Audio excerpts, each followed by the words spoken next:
너희들 가게가 잘 되나 봐라. 프랑스의 한 카페. 손님과 점원이 언성을 높이고 싸우고 있습니다. 주변의 손님들은 계속 자리를 박차고 일어나고 있고 카페의 매출은 점점 떨어지는데요. 이를 극복했던 사장님의 이야기를 한번 들어보시죠. 안녕하세요. 프랑스에서 카페를 운영하고 있는 엘로디입니다. 저는 한때 고민거리가 있었습니다. 그때만 생각하면 정말 끔찍합니다. 제 카페의 매출이 갈수록 떨어지고 있고 손님들에게 좋지 않은 평가도 받고 있다고 생각해 보세요. 도저히 극복할 방법이 떠오르지가 않을 수밖에 없죠. 그런데 가게에 딱 한 가지를 바꾸었는데 그 문제가 완전히 해결되었습니다. 바로 한국인을 고용했던 것이었죠. 프랑스인 직원 대신 한국인 유학생을 아르바이트생으로 세워두니 정말 모든 것들이 바뀌었습니다. 아시아나 한국에 대한 이미지가 썩 좋지 못했었는데 정말 한 사람 덕분에 모든 이미지가 싹 바뀌어 버렸습니다. 정말 한국인에게 감사할 뿐이고 한국이라는 나라에 대한 존경심도 생겼죠. 이 세상에 그렇게 훌륭한 나라는 다시 없을 것입니다. 한 명의 젊은 한국인 여성이 저의 삶을 완전히 바꿔놓았으니까요. 우선 저와 저의 카페에 대한 이야기를 들려드리죠. 3년 전 카페를 처음 열었을 때만 해도 저희 카페는 굉장히 잘 나갔었습니다. 처음 창업을 계획하면서 생각해 두었던 매출의 2배는 가볍게 넘기고 있었고 커피를 비롯해 케이크나 비스킷 등의 디저트류도 인기가 많아서 제때 물건을 대기도 벅찰 지경이었죠. 그런데 일을 하도 많이 하다 보니 저의 몸이 버티지 못하더군요. 바로 지긋지긋한 무릎 통증이 시작되고야 만 것이죠. 저의 나이가 60대이기는 하지만 정말 건강에 자신이 있었는데 젊었을 때부터 약간의 문제가 있었던 관절이 나이가 드니 확 나빠지고 말았습니다. 아마 고된 일을 많이 해서 그런 것 같아요. 원래 하던 일은 식당에서 주방 보조를 통해 요리를 했었는데 그 일이 하기 싫어서 40대부터는 카페에서 일하기 시작했죠. 저는 그때부터 정말 열심히 바리스타 공부를 했고 칭찬을 받을 정도로 실력도 괜찮았습니다. 그러다가 50대 초반의 나이에 인공관절 수술을 받았었죠. 수술만 하면 만사 괜찮아질 줄 알았는데 이후에도 조금씩 통증이 생기더라고요. 그러다가 60대인 지금은 재수술을 고려해야 할 정도로 심각한 상황이 되었습니다.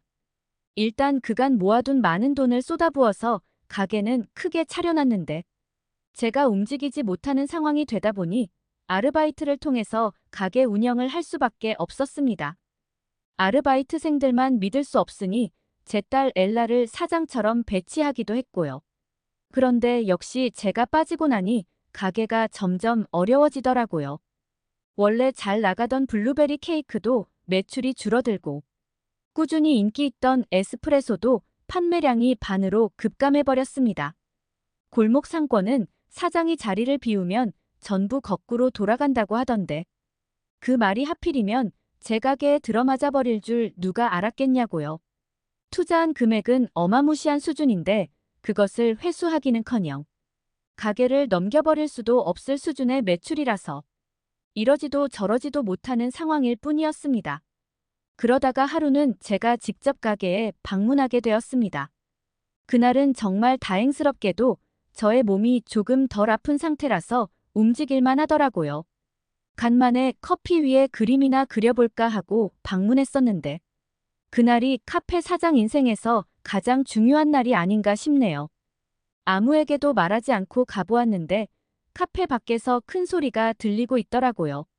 이건 도대체 무슨 상황인가 싶어서 슬쩍 들여다보는데 아니 세상에나 이건 말이 안 되는 상황이었어요.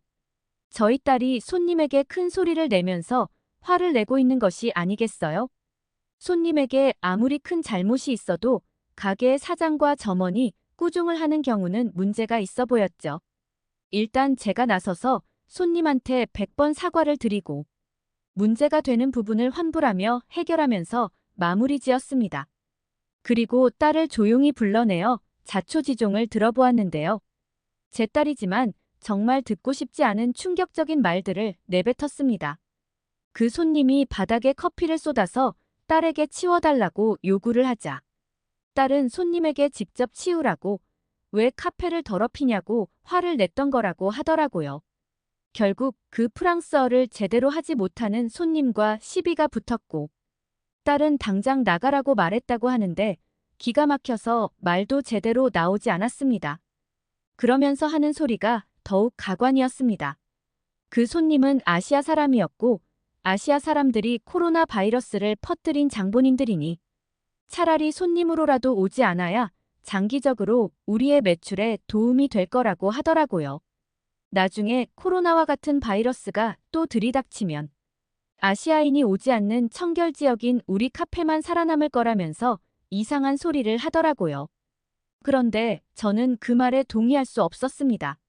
저희가 카페를 영업하고 있는 이 지역은 아시아인들이 무척이나 많은 동네였고 제가 카페를 운영할 때만 해도 커피나 디저트를 많이 사가는 사람들이 바로 아시아 사람들이었으니까요. 이제야 제가 늘 걱정하고 의심하던 수수께끼가 풀리는 것 같았습니다. 그간 생각하던 매출이 반토막 나버린 까닭은 바로 아시아인이 오지 않았기 때문이라는 것이니까요. 이제는 도저히 저를 대신할 사람으로 딸을 쓸 수 없었습니다. 가게를 이 모양으로 만들어 놓고 딸이랍시고 제일 많은 월급을 꼬박꼬박 주는 것이 아까웠죠. 딸을 잘못 교육시킨 저의 잘못도 있으니 뭐라 할 말은 없었지만 저희 노후를 책임져 줄 카페가 망해가고 있는 상황을 보니 딸이 원망스럽기도 했죠. 아시아 사람이 아무리 마음에 들지 않더라도 속으로만 그렇게 여겼어야지. 왜 밖으로 그런 말들을 꺼내서 분란을 일으키냐는 말이죠. 저나 제 남편이 코로나 시절에 아시아 사람들을 욕하던 것이 딸에게 전염되어서 뇌리에 깊게 남아버렸나 봅니다. 정말 한숨만 나오고 무얼 어떻게 해야 할지 고민이 생겨버리고 말았습니다. 결국 아르바이트 직원을 새로 채용하겠다는 구인 공고를 내게 되었고 그 면접을 보기 위해서 카페에 자주 들락거리면서 감독을 했죠. 다행히 아르바이트에 지원한 사람들은 많았고 괜찮아 보이는 사람들이 몇 명 보이더라고요. 그런데 괜찮아 보이는 그 사람들 중에서 한 명을 뽑기가 무척이나 어려웠습니다. 비슷비슷한 상황에서 가장 괜찮은 사람을 고르는 일인데 잘못 뽑으면 이번에는 가게가 손을 쓸 수 없을 정도로 망해버릴 수도 있잖아요. 그러다가 아주 좋은 묘책이 한 가지 생각났습니다. 아르바이트 지원자 중에서 아시아 여성 한 명이 있었는데 아예 그 사람을 고용해버린다면 발길을 끄는 아시아 사람들이 다시 돌아올 수도 있잖아요. 지금에 와서는 그 방법이 가장 현명해 보였습니다. 우리 가게는 인종차별을 하지 않는다는 사실을 어필할 좋은 기회였죠. 결국 저는 비슷해 보이는 아르바이트 지원자 중에서 아시아 여성을 선택했고 그 여성은 유정이라는 한국의 여성임을 알게 되었습니다. 마침 한국에서 카페 아르바이트를 했던 경험이 많다고도 하고 표정이 밝아서 손님들에게도 인기가 있을 것이라는 생각을 했죠. 지금 생각해보면 유정이를 뽑은 것이 정말 신의 한 수였다는 생각이 듭니다. 그녀가 출근한 이후부터 갑자기 카페의 분위기가 달라지기 시작했거든요. 한국의 카페에서는 이런 음악을 튼다면서 잔잔한 케이팝 노래를 틀기 시작하고 손님이 오면 아주 반갑게 인사를 하더라고요. 프랑스인으로만 구성된 시절에는 절대 볼 수 없었던 광경에 손님들도 무척이나 즐거워하는 것 같았습니다. 청소를 할 때에도 먼저 나서서 의자를 테이블 위에 올리고서 바닥을 마구 쓸어대고 커피를 만드는 속도가 얼마나 빠른지 정말 한 명이 두 사람의 몫을 해내는 수준이었습니다. 저에게는 직원들이 같이 입을 유니폼을 만들어 보자고 제안하기도 하고 디저트에 추가할 데코레이션도 직접 고안하기도 하더라고요. 유정이가 들어오고 몇 주가 지나고 나서는 카페에 손님이 꽉 들어차게 되었고 매일 비어있던 야외 테이블까지 빈자리가 없게 되었습니다. 그러니 유정이를 뽑는 것에 반대를 하던 제 딸도 인정을 하더라고요. 사실 유정이를 알기 전까지 한국이라는 나라에 대해서는 거의 아는 것이 없다시피 했었는데 유정이 덕분에 한국에 대해서 너무 좋은 인상만 가지게 되었습니다. 대학생인 유정이가 친구들을 초대해서 카페를 채워주기도 하고 주변에 소문도 많이 내서 손님 중 아시아인 비율이 절반 이상까지 올라갈 만큼 엄청 늘었죠. 유정이는 학교에서 경영학을 전공하고 있다고 했고 한국에서는 대부분의 아르바이트생들이 이렇게 일을 하고 있다면서 사업에 대한 노하우도 알려줄 만큼 많은 도움을 주었습니다.